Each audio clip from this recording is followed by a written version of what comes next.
Good afternoon to everyone who has turned up for the 7th webinar that the Jamaican Historical Society has put on over the last 2 years, nearly 2 years since COVID lockdown. As we all know, we haven't been able to host our field trips or our in-person seminars, so we've been doing webinars. And our theme remains broadly the same, Decolonizing Jamaican History, an unfinished project. And we look for topics and subjects and people that still need coverage and still need to be dealt with. And we have Professor James Robertson, who is a member of our board. He will be the presenter, and I'm turning over to Honorary Secretary Bernadette Worrell Johnson to give the introduction to our speaker. I should say, in case anybody doesn't know, I'm Elizabeth Pigu Dennis, the president of the Jamaican Historical Society. Over to you, Bernadette. Thank you, Elizabeth. Good afternoon, everyone. So our speaker today, Professor James Robertson, who studied history as an undergraduate at Southampton University and earned his doctorate at Washington University, St. Louis. He has taught at the Department of History and Archaeology at the UMONA since 1955. He's a past president of both the Jamaican Historical Society and the Archaeological Society of Jamaica, and still serves on their boards. He is also a member of the boards of the National Museums of Jamaica, the Jamaica National Heritage Trust, and the National Archives Committee. His Gone is the Ancient Glory, Spanish Town Jamaica 1534 to 2000, was published by Ian Randall in 2005. Another book, History Without Historians, Listening for Stories of Jamaica's Past, developed from his inaugural lecture as professor, is in 2017's press with the Arawak Books in Kingston, and he's currently working on a book on Oliver Cromwell's 1655 Western design and the English conquest and settlement of Jamaica that resulted from it. Welcome, Professor James Robertson. It's nice to be here. Thank you. So over to you now, Professor Robertson. You can share screen and move ahead with your topic, which is Jamaica's Seville and Nueva, the successive rediscoveries of a forgotten Spanish capital and the continuing difficulties of communicating a historical site's past. So we look forward very much to your presentation, James. Good. Well, let's hope that happens. I'm still looking forward to it at the end. Today, the site of New Seville in St. Anne's Parish is in the custody of Jamaica's National Heritage Trust. Here is the Great House. You'll notice the Jamaican flag over the top. In Jamaica, it's probably best known for the annual Emancipation Day celebrations held there. The Trust are custodians of New Seville because it is a place where successive layers of Jamaica's past are overlaid. Near here was a central settlement of one of the island's leading Taino polities, in whose vicinity Christopher Columbus's final voyage of exploration was marooned for a year after he was forced to run his ships ashore in 1503 before they fell apart. When Jamaica was settled as a Spanish colony, this became a site for its first capital. Even after the town was abandoned, it remained a prominent feature in the mental geography of the island's Spanish population. And I regret here, one reason for the confusion is I was trying to upload a map from the 15th century, so the 16th century, that shows a rather square Jamaica with Orriston and New Seville as the two towns marked. Because in June 1655, when the commander of the English troops who had just captured the island sought to describe it in his first dispatch to Oliver Cromwell, General Robert Venables employed the descriptive framework he would have heard during the negotiations for the Spanish settlers' surrender. The island extended from Morant Point at the east to Point Negril at the west, as we still used. while the north-south distance was estimated between Seville and Santa Ana on the north coast, so the island's initial capital, and then south to San Diego de la Vega, the colony's current administrative center. Archaeology has given us fascinating glimpses of this port's development. The initial settlement sounds nearer to a Spanish fishing village, straggling along the coastal road and liable to disastrous fires.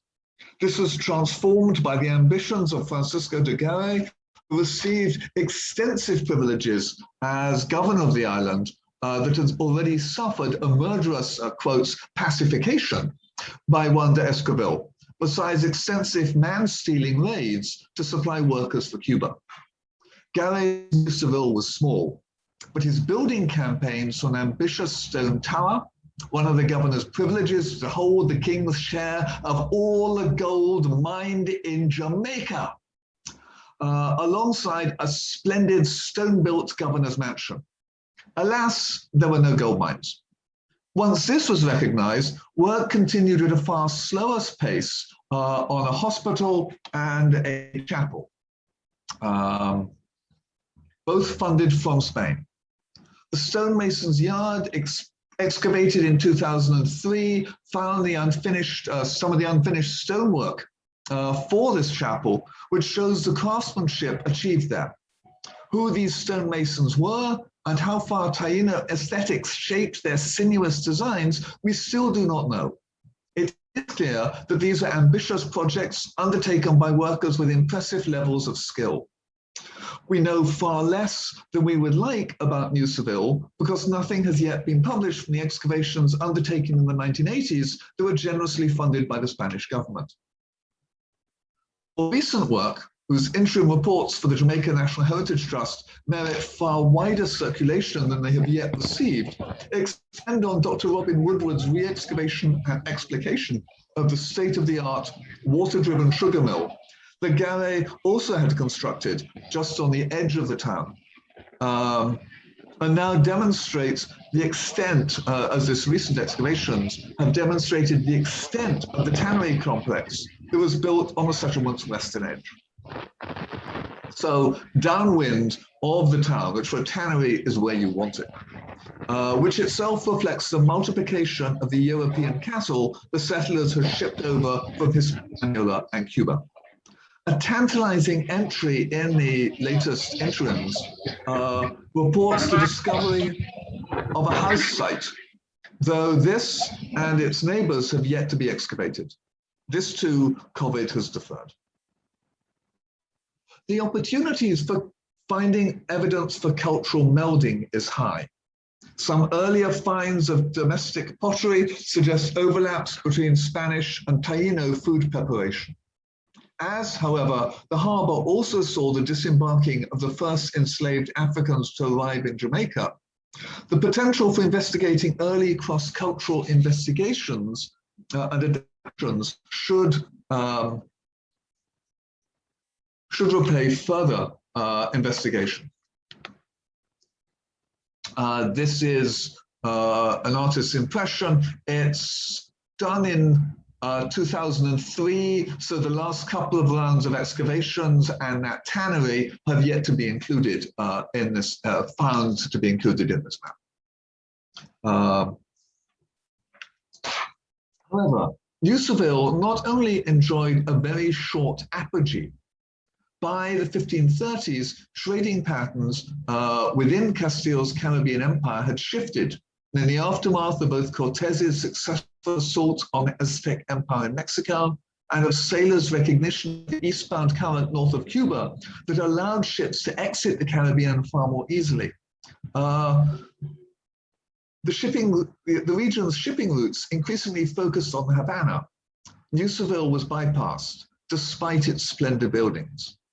Then, in a process that occurred across all Spain's early 16th century Eastern Caribbean colonies, settlers who had themselves only arrived in the Greater Antilles over the preceding 40 years were all too prone to relocate to the greener pastures and fresh hopes for more gold now available in Mexico and Peru. In 1534, the bulk of New Seville's European townspeople who chose to stay in Jamaica relocated to a new inland site on the south side of the island that became Spanish Town. New Seville's unfinished stone chapel, along with the splendid governor's mansion and the town's houses and workshops, were all abandoned. Relocated townspeople then built far less splendid structures on a hillside beside a ford on the Rio Cobre. However, they did bring New Seville's expansive chartered privileges with them. Institutionally, Spanish Town was governed, or the local government of Spanish Town was through New Seville's city government. The rights those early charters had granted, I'll read that again as a motorbike drove through the middle of the sentence. The rights those early charters had granted continued to frame the colony's new capital for another 120 years, up until the English conquest. New Seville itself was subsequently looted and burnt by French raiders in the 1540s. Its abandoned ruins became overgrown. The sugar mill was abandoned too. How far erosion from the lumbering out of the interior hills choked the stream that fed its water wheel, and the new excavation reports show the layers of silt washing down well before the town was even abandoned, or if its upkeep was too complicated, or indeed how far the Taino population collapse removed the labor force required to cut sufficient cane to sustain this mill, is uncertain. What we know is it stopped running. In 1655, there would only be 7 sugar mills operating on the island. Late 16th and 17th century Jamaica's transition to cattle ranching and hog hunting reflected a massively reduced population. This forgotten town was then rediscovered by English planters who found it puzzling. In the 1620s, the overgrown site was included in a land grant, and its splendid ruins were found in the bush that then became a sugar estate, and as cane fields were hacked out of that bush. Most of this worked stone and brick was probably reused within the estate, and there was a lot of it. The descriptions by Hans Sloane and other visitors describe parts of the tower a musket shot high, with vast trees growing out of it, of tall walls, both for the governor's mansion and for the former chapel. Most of this worked stone and brick was probably reused on the estate, with the limestone likely burnt for the lime used in the sugar refining process, which would be far easier than the sweat of returning to the nearby quarry and cutting out more limestone, while stray bricks would prove useful in making enslaved and indentured workers' housing drier and snugger. Some of the stone from the unfinished chapel was reused for a fort at St. Anne's Bay.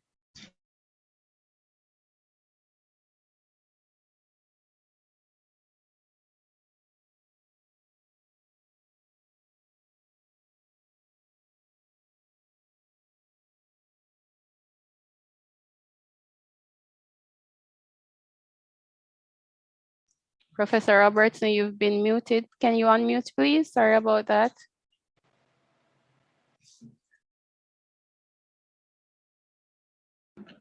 When did I disappear? A couple of sentences back. I will return to the beginning of the paragraph. Thank you for catching it. My apologies for the confusion. This forgotten town was then rediscovered by English planters who found it puzzling. In the 1670s, the overgrown site was included in a land grant, and its splendid ruins emerged from the bush as the wood that had grown up over the former town was hacked down and cleared for cane fields. The wells and other ruins were rediscovered in the 1920s and 30s in another fresh discovery of Seville. Most of the worked stone and brick was probably reused on the estate, with the limestone likely burnt for the lime used in the sugar refining process that would be easier to use from lying about on the edge of the fields rather than going to the nearby quarry, while stray bricks would prove useful in making the enslaved and indentured workers' housing drier and snugger. Some of the stone from the unfinished chapel was reused for a fort at St. Anne's Bay, where it appears the soldiers detailed to gather rocks to use for its foundation, back a cart under the chapel's door, and then pull down the arch. An expedient that doubtless saved them an afternoon's labor. The excavation of foundations of the baker's shop that had succeeded the fort turned up much of the early 16th century dedicatory inscription. Other pieces have been excavated by successive digs, with decorative slabs from Governor Garay's mansion found in its wells. The results of this history is a multi-layered archaeological site. While Peter Martyr's unfinished chapel did find a place in successive histories of Jamaica, this would not ensure the preservation of the ruins that the soldiers had left. It had not found a place in the guidebooks written for the international tourists who, from the 1880s, disembarked from the banana boats that loaded at several North Coast ports. Their tours may well have taken the newer road via Brownstown rather than using the old coast road that would have taken them close by the chapel. When the landowner donated the plot to the Catholic Church, this piece of consecrated ground was then swiftly repurposed as a graveyard that the Catholic community in St. Anne's Bay urgently needed. To facilitate this use, the remaining foundations were blown up. None of the standing ruins that 17th and 18th century travelers describe have survived. We will have to rely on archaeology to locate and then interpret this ambitious would-be entrepot, seat of government and processing center for the new agriculture that the European settlement sought to impose. There is still plenty more to be found at New Seville. As an obituary for Hugh Nash, the Trust's second executive director from 1987 to 92, who died last July, as that obituary observed, Nash rightly insisted on Seville's potential as a key to understanding Jamaica's past, because it was a site where many cultures collided, producing the foundations of the Jamaican people that we still know. His hunch was sound and still repays exploring. Those of us intrigued by the Spanish city may well remain impatient for the publication of Dr. Lopez's work, or hope that some of the lavishly funded underwater archaeology undertaken in the 1980s search for Columbus's ships, which they didn't find, may yet be published to illuminate the other ships that were investigated in the process. But otherwise, we also have to recognize the potential for interpreting all the other periods that Seville can illuminate. We still know nothing about the nearby Taino village site, or at least the Taino village site that must have been nearby. We don't actually know where it was. How far was it impacted by having Columbus and his ill-disciplined crew as neighbors for over a year? How far, too, was it transformed by Spanish rule, even if working for Seville's townspeople may have spared this band's members from kidnapping to be indentured servants in Cuba? There were, as late as the 1770s, there was one village in southern Cuba whose residents still described themselves as Jamaicans, as descendants from these kidnapped victims.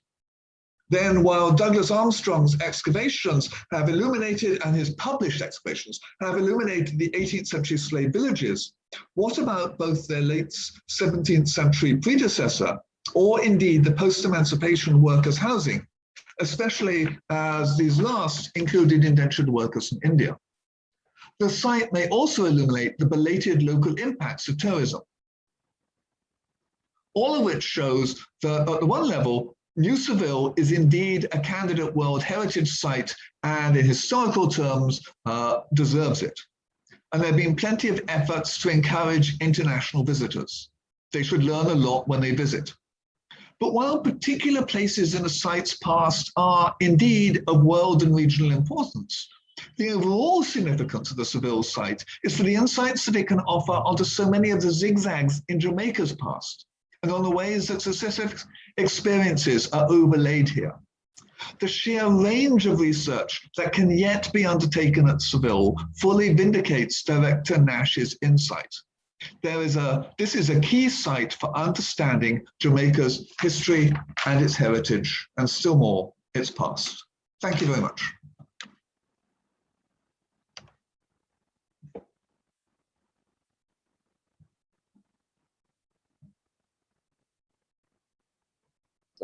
Sorry, I was muted. Thank you very much, Professor Robertson, for your overview of Seville, which is really seeming to probe us in the direction of what more research can be done.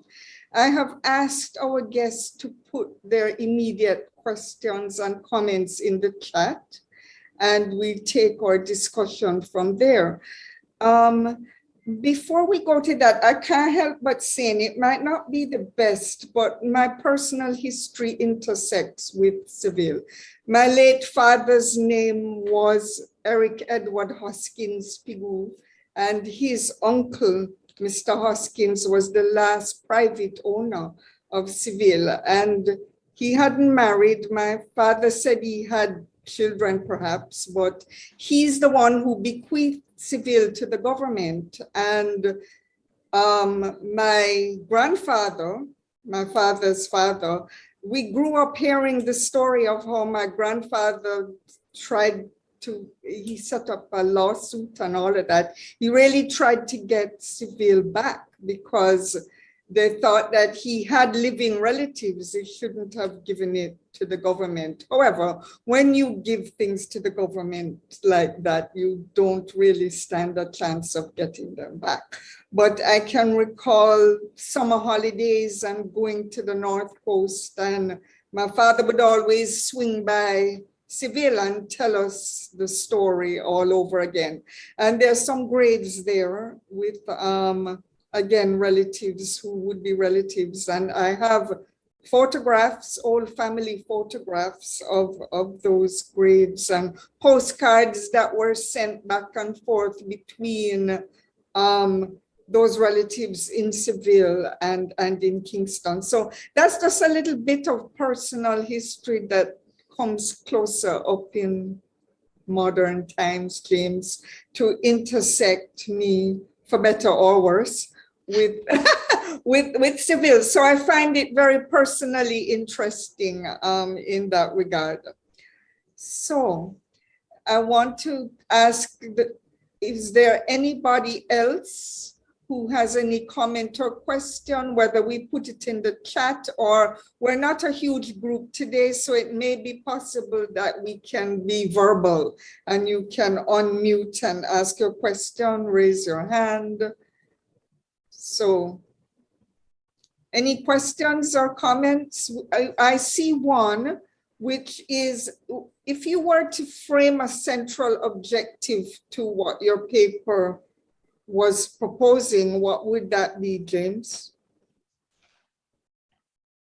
To recognize the scope of research that is already out there on Seville, because much of it is in the grey literature of locally circulated interim reports, and to highlight the wide range of things that can be done. And I've tried to remain perhaps more polite than I felt inclined to, but the irresponsibility of Dr. Lopez for not bothering to write up his lavishly funded excavations there, and that my disappointment that the trust let him take his photographs with him when he left instead of leaving a set of copies. Both what has been done, what's in the grey literature, and the range of things that can still be done. Okay. Why did the Spanish government do it? I think they did it because it was pushing for 1492. This was a classic Columbus site. And it was a Columbus site where you did not have to do things in the shadow of the Trujillo regime's monuments and past tense in Hispaniola. Okay, thank you for that, James. There's another question. Oh, I'm sorry, Elizabeth. Oh, Zach, you want to go ahead? I just wanted to follow up on that same line.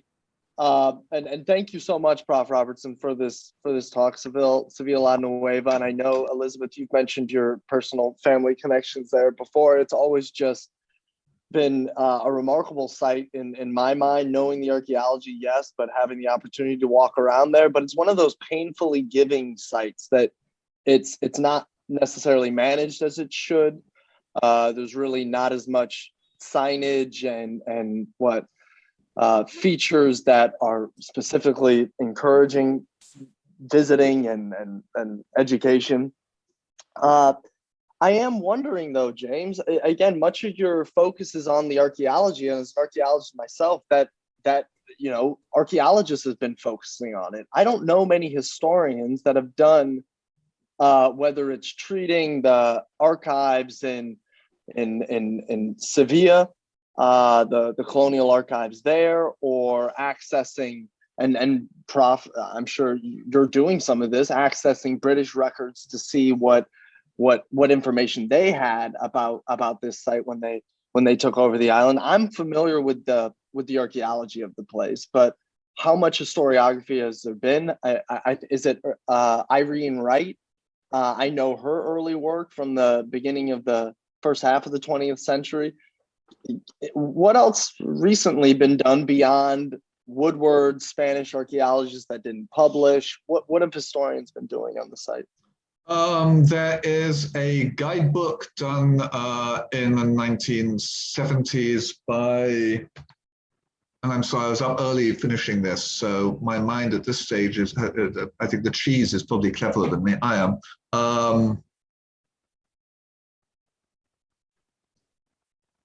I'm sorry, it's one of the smarter 1960s Jamaican literary critics, and I'm blanking on it. But in fact, there was a very good guidebook, and I wish it was reprinted, because even though it's behind on the archaeology, it's up on the ideas. There's some in Morales Padron, but that's mostly because Morales Padron seems to have gone through Irene Wright's transcripts and then quarried the goodies down there in a row in a fairly triumphalist light. But for the rest, no, there's a collection of essays was put together by Jonathan Greenland for the trust, and then the funding fell through. So some of this, apart the English side, was written up by me as a chapter for that. I've not seen the Spanish chapter for that. There's also a catalogue on Spanish Jamaica that was done by the Museums Division a decade ago. But no, Spanish Jamaica remains understudied. The right corpus of documents is fascinating, but is not easily accessed. It has no index. She's keyed everything to the cataloging of Seville's manuscripts, which hasn't moved far from the 16th century. And there is no short list of what is in that collection. So it's either lucky dips or start on page 1 and work through the next 40 volumes. And for some reason, people haven't done either. Well, Professor James. Robertson, I'm sorry. So Shani, so Prof. Robertson, thank you for your paper. Would you say that one of the issues why also the pre-1655 is understood is just really about our language accessibility components here? I do think that within our own study of Caribbean histories, we're not necessarily, we're stronger on the slavery period, but not as strong on Spanish Jamaica because of just the language base and also where the records are located. So, yeah. Yes, and I think distance does not help. And the Spanish cataloging, well, the English stuff is pretty weird too. those are two major problems. I'm trying to write a book on the Western design and getting lost in that cataloging, so perhaps I'm more passionate on it than I should be. We don't use the French much either. But no, I think the lack of Spanish language skills has meant that what has been in the National Library has not. A set of transcripts are done by Irene Wright, basically from 1916 through to the Great Depression. But then Jamaica cut the budget and she had to stop halfway through. So there's a row of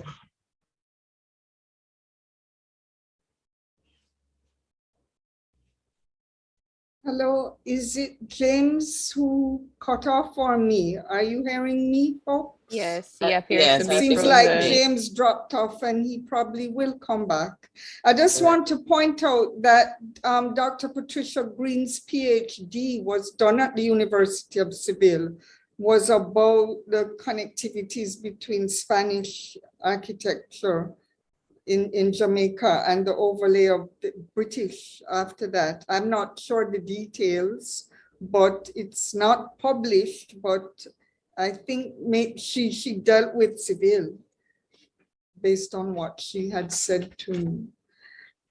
There is another question, but with James off, it gets a little awkward. Hopefully he gets back on. Do you have? Sorry, could you repeat the name? Yes, yes. Hello there. I said, could you repeat the name? Patricia Green. Patricia Green, Dr. Patricia Green, But who is it's an just- architectural historian, and her PhD was about Spanish. I can't remember the exact title, but the kind of Spanish architectural template. And so, but is Elizabeth, there- while we're waiting on James to return, because I'm sure he'll jump back in, I do think that the paper does show us kind of some of the issues that we need to consider in terms of the construction of Spanish Jamaica's history, because as Zach was saying, it's very heavily archaeology based, and a lot of what we know is really based on, for those of us who are not necessarily doing the work, kind of accessible material would be Spanish Jamaica and the like the 1611 census. But I do think that a lot of the assumptions that are made about the settlement of Jamaica prior to 1655 and the way in which the island was functioning needs to be kind of more effectively engaged through accessing those archives, because I think what is happening is that we don't have the kind of extensive debate that is necessary in kind of unpacking what happens in Spanish Jamaica outside of its positioning to Cuba and the expansion in Latin America. yes, indeed. Thank you very much. Perhaps in another incarnation of the webinars, we could invite Dr. Green to talk about her thesis and see if there's any, like she said, she's proficient in Spanish, of course. I'm not sure if her thesis was written in Spanish or English, but what I see is a number of messages coming up. Dr. Patricia Green, the evolution of, no, that's not it, Bernadette, that is her master's dissertation, the evolution of Jamaican architecture to 1494 to 1838. That is her master's dissertation, is available online. Her PhD dissertation is a different one done at the University of Seville. We have some comments here that I would like to mention, even if James is not really here to address them. Michael asks if there's any idea why the Spanish government funded archaeological project has not published or otherwise shared their findings, and what are some of the things we might learn. Zach may know, I don't know if you have any insight, or Bernadette or Shani in your particular expertise. Would Other any of than you that's have extremely unethical, no. I mean, that's in essence raping a country with the information and going I back. think So it's James is extremely back unethical. now. Yeah, Shani, incredibly unethical, but I think it was during the 80s. It also speaks to the expectations. And I mean, you can spell out expectations in MOUs, and I know we like to make a big deal of these signings on the news, but what it really takes is clear laws and policy as it relates to how archaeology is done and how cultural resource management is done. So it looks like in the 80s, either the JNHT was newly born, or maybe it was still JNTC, and it appears that Spanish government funded archaeologists were able just to basically do what they wanted to do without the necessary checks and balances that are, like Shani said, that are a part of ethical practice and how things are done. So thank you, Zach. James, we're happy to see you back. But you're on mute. You need to unmute. Oh, I think he may be having an unmute. I think he may be having a mic problem. James, we can't hear you. No. We're not hearing you, James. Could you unmute? No, he's not muted. I think it's an audio issue on the computer that he's using. But I do also wonder if they also took objects with them. Because if they did excavations they took their photographs, that means that they took cultural items with them as well. Shani, I imagine, and I wish I could tell you, oh, these collections are with the IOJ or the JNHT, but I'm not sure the state of the collections. That's for sure. Well, I think Seville is kind of one part of all the problematics with Jamaica's heritage in general, in terms of, the pace at which we work in terms of preserving, conserving, and researching, and also the kind of decline in the value of history and the way the development of the island is going on now.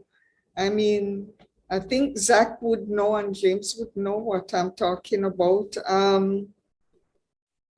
We're just on this fight against entities that want to level the things and start doing things from scratch. And the authorities that should have authority over these things seem almost helpless sometimes. Well, and Elizabeth, I would just say, thank you so much for raising that issue. I mean, at a site like Seville, not only are we talking about, why didn't we get the artifacts or the reports or the images from the Spanish archaeologists, but think about what Sevilla Nueva has been used for over the last decade or more. I mean, it was a long-term lease to hooves. So let's give access to a company that wants to get as many people on horses as possible, and then trample the first European town site of, like James said, multi-ethnic interaction with surrounding Taino villages. Let's just trample that all to hell before we fully document, fully publish. But that's literally what we do here. I mean, Port Royal, same way. White Marl, same way.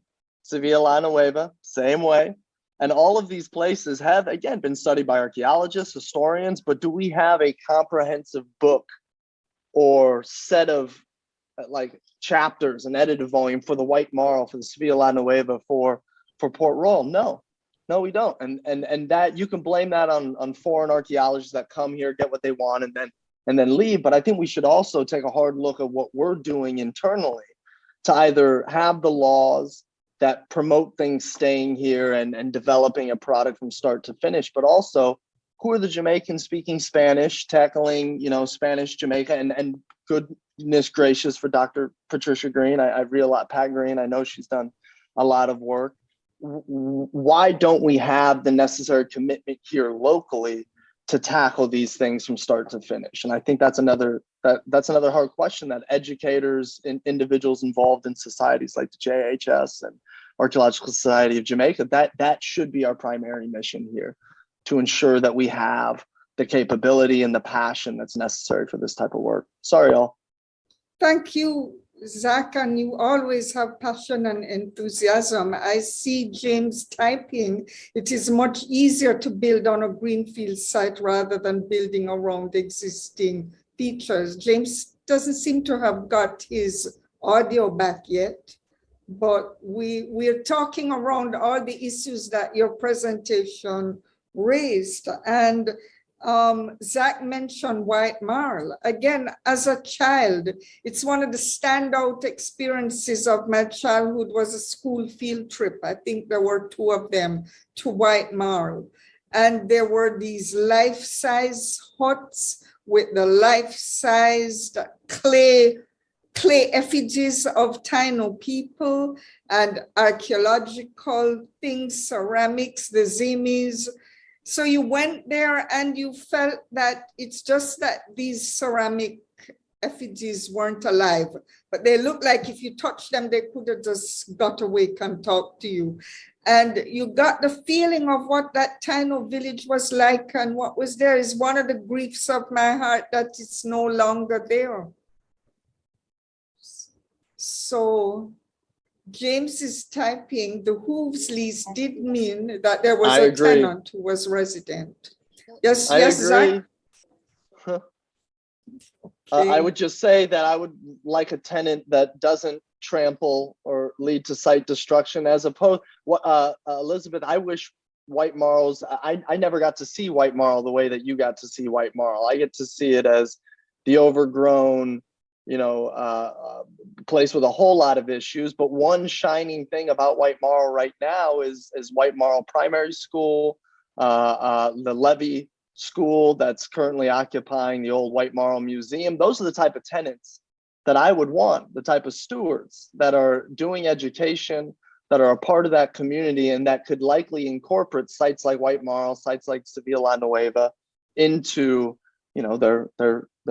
their business, education, and taking care of their community. Indeed. Marcia says, this is what happens when you have weak civil society organization, no emphasis on studying Spanish. And she too went to White Marl when she was much younger. So we older folks would have a pretty good idea of what, and it was amazing. And it's just sad. When it comes to Seville again, I used to entertain the vain idea of leasing part of it and taking it over. Of course, I had no resources for that because, again, it used to be kind of distressing to me how, especially the Tainos, my heart really was broken. There's some things that broke my heart as a child in school, in class. One of them was learning about the Tainos being virtually exterminated. Mind you, as we grew older, we learned they weren't as exterminated as we were taught when I was growing up. And that is something that just made me so sad. Well, there are other things, but that's kind of outside of today, like the assassination of George William Gordon and Paul Bogle. I just sat and stared out the window in school, just trying to process how do these things happen. And the thing about it is do we feel history enough? Do enough of us feel history? But if I can be allowed to speak 2 more minutes, because James, have you got your mic back yet? No. We sometimes think, and those of us who engage with the Heritage Trust and the public, we come across these huge realms of ignorance and these huge realms of doing the wrong thing. But for a while, the Mico University College had a heritage teaching curriculum, and I was asked to teach about Caribbean architecture. And the kind of people who came in to do that were from all kinds of walks of life. I think the matriculation requirements to come into MAGCO were maybe more flexible than certain other institutions. So you had this quite cross-section of people. Some were teachers, not all really wanted to teach, but it was a way to come and learn. And the things that I was teaching them about Jamaican architecture in particular and taking them on field trips, they were always like, wow, we never knew, we never knew, we never knew. And people were telling me, you know, now that we know these things, these students say, you know, I'm nearly going to crash my car because everywhere I'm driving, I'm looking and I'm trying to see these things that we learned about in class, whether it's Georgian or Victorian or modern or whatever. So I just learned from that if people just get some of this value fed to them, they light up and they're excited about it. And well, while we're alive, there's still hope. And through the Historical Society, maybe we can stir up another wave when COVID kind of recedes. Some kind of wave of community enthusiasm, because this has been something that interested me. And because of COVID, we have had to be existing on the screen in the Jamaica Historical Society. But I had really hoped at the beginning, nearly 2 years ago, our executive, we would have pushed community history and getting community photographs and community stories from people. And maybe that can still happen, people, I don't know. But I have talked enough. And James is typing again. The National Museum is trying to co-run the Tiny Museum at Three Sisters Cave. I know they closed back the Three Sisters Cave, so if it opens again, that would be nice. Tracy says they not only light up from the knowledge, but they would be interested in preserving the history. I think James' talk, it was a short and sweet talk, but it has kind of like lit a flame to remind us of the treasures that we have, and we might not be treasuring our treasures enough. So what can we do to spur and hope and reconfigure the study of history? Is there anybody who has any comments so it doesn't look like it's me taking over? Anybody has any other question or comment? Well, since you're asking, just yes, Marcio, go ahead. Because as you know, being housebound because of COVID, I tend to hear a lot of things discussed on the radio.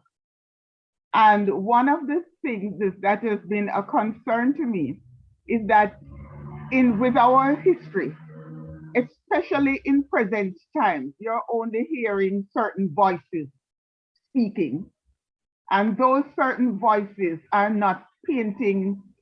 Not that there is that our history doesn't have very difficult periods in it, but that those voices are painting only a particular kind of picture. And I think I've mentioned it here before, that I think it is a turnoff to many people of our history. And why should they actually want to learn about slavery and wickedness and cruelty and rape and, you know, because our history was just so horrible. And this is part, I think, of the problem we are having. And also you have various people with different narratives. You know my story with a particular gentleman who calls in and gives a story about the history of Jamaica. And then when you check it, you realize that about 50% of what the person is saying is totally false. Totally false. And people believe what they hear, and they call in and they repeat it, you know, and said, oh, Mr. So-and-so, who was so-and-so and so-and-so said this. And what he has said is completely false, but nobody corrects it. And hence the reason I think that there is such a limited interest in Jamaican history. Whatever the nature of your history, it is what has formed us. I am not African, and neither am I British. I'm Jamaican, and it is the history that we have had that has formed me and formed about 7 generations of my ancestors. And I think we need to study our history. And what we are doing in many ways is leaving it to other people to come in and study the history. So yes, they can come in and they can do what they like and they can take what they like because we have no interest in it. And we don't care because all this wickedness happened here. I mentioned in the post the Spanish history, Spanish Jamaica. I bought a copy of it. And actually, I knew absolutely nothing about Spanish Jamaica. I have to sit down and read this book, and you're reading and you're seeing things you never knew about. Because one, we can't study it because we don't know Spanish. Hardly anybody has written. So it's a translation by Dr. Bryan. And I guess we have to thank him very much for doing that.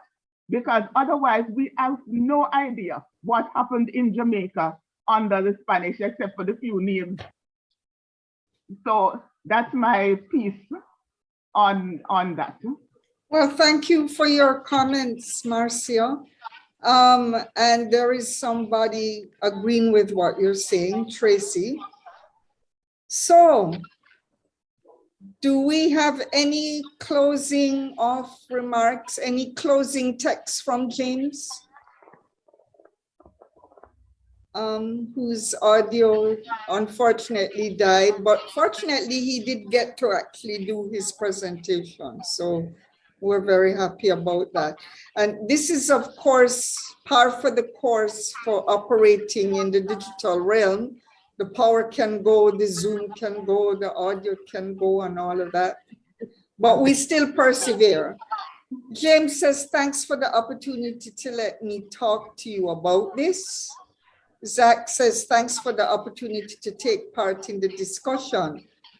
Well, a new year will be beginning not too long from now, and we hope we can deepen and broaden our discussions and that we can find students who will be willing to tackle some of that unindexed archival material that James alluded to and other things that might be in the basement of the Jamaica National Heritage Trust and other places. So, Michael Becker is saying, thank you for a wonderful talk, Professor Robertson, and for a fantastic discussion, everyone. At this point, if nobody has any last words, I would like to say thanks so much to Professor James Robertson for taking time in his quite frenetic, busy timetable and schedule. Somebody's mic seems to be on. Marcia, would you mute? So this is a hard time of year. It's the time, end of semester, when all the grading and all kinds of paperwork are there and people are working on books and papers and so forth. So we really do appreciate Professor Robertson, who is still a member of the executive of the Jamaican Historical Society, for giving this kind of heart-stirring presentation about Seville to push us into inquiring and doing more about the past. And his paper actually was entitled Difficulties of Communicating a Historical Set's Past. And I think we have seen what the difficulties are in relation to Seville, and maybe there are things in each our own way we can support or do to help to rectify those difficulties. Thank you to all our guests who took time out of their busy schedules, again, to support the last webinar for the calendar year. And the last webinar for the kind of, what would we call it, the executive year, the Jamaican Historical Society business year ends in February. So please stay tuned for our annual general meeting and for our first ever symposium, which will be taking place in February. Thank you to the executive members. to Bernadette Warren Johnson for her communication and secretarial contribution, to Nicole from the National Library for helping us with getting the flyers made and distributed, and to all of us for our support. So that seems to be it for today, folks. Thank you.